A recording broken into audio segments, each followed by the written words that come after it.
What up, YouTube?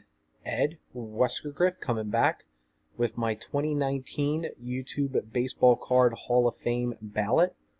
This is the second inaugural class. Ray from Philly did this last year as well.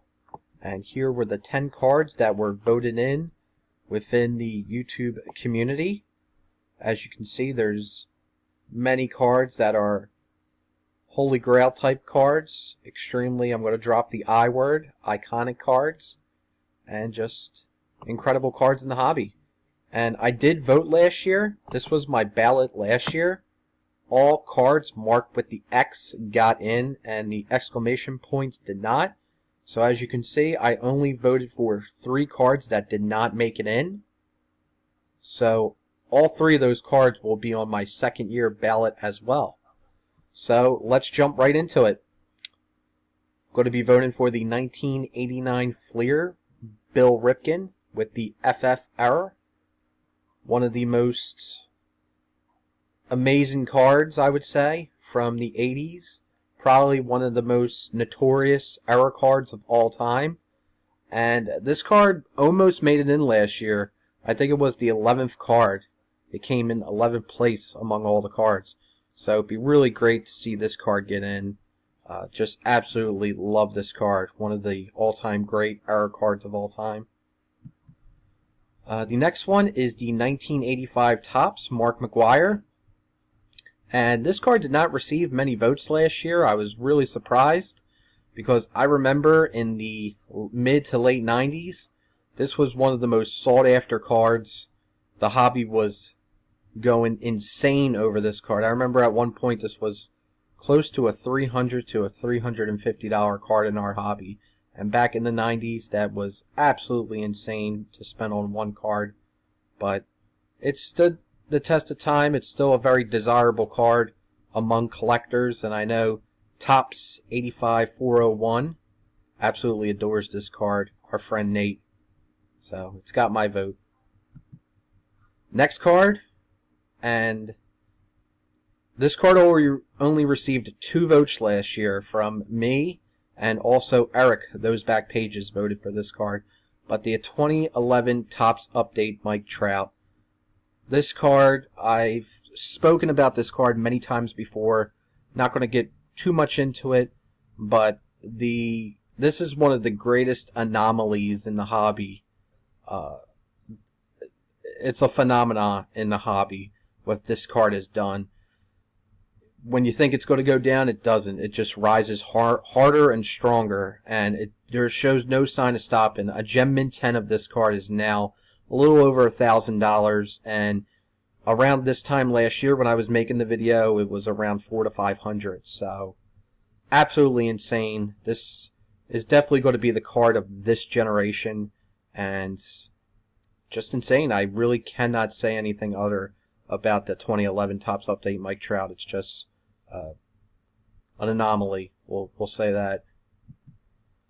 Next, new card on the ballot, the 1933 Gowdy Lou Gehrig. Very, very awesome card. I've heard other YouTubers talk about this particular card. I don't have the most knowledge when it comes to vintage.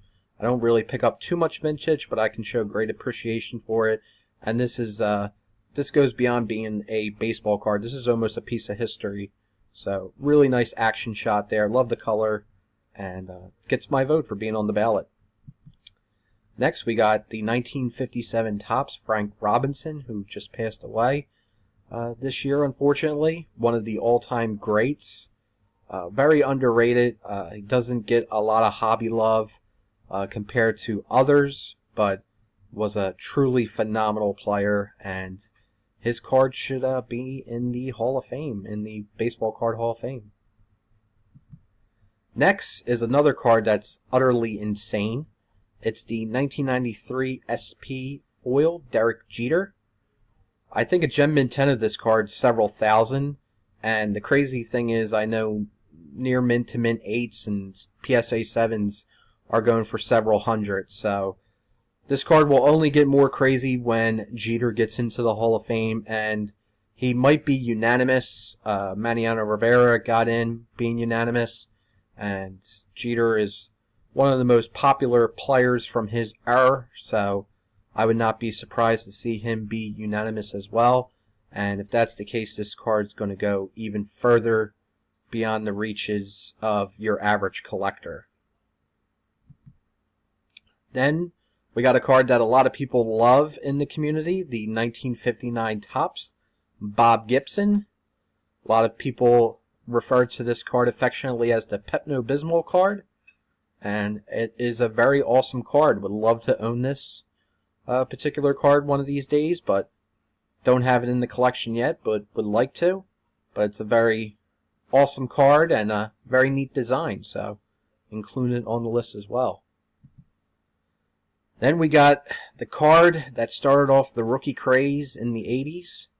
We got the 1984 Donruss Don Mattingly. This card is receiving lots of votes, and I'm happy to see it. I wasn't alive in 1984, but even collecting in the early 90s, late 90s, mid 90s, people were still going crazy over this card at card shows and card shops. So definitely a card that's still very sought after today, and an 80s staple. So the 84 Donruss Don Mattingly. Then we got the 1955 Topps Roberto Clemente, his rookie.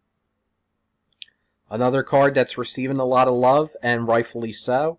Just a very beautiful design there. Really, really awesome card.